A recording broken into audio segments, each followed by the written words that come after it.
You can edit text a couple ways. You can select the text object, right click, and choose edit, and that will actually run the edit text command. I just happened to pick that recent command because I edited a piece of text a few steps ago. And you can come in and change the layer, the line style, the text style, the height, the rotation, the width factor.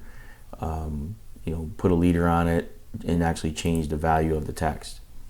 Now, a new feature in TBC 5, as of TBC 5, you can simply just double left click on that piece of text and change the value of the text in place. So if I wanted this to be CG6, I'm just using my arrow keys and type in the value of 6, replacing the 12. And then when you press enter, you can see that I can actually do a multi-line text.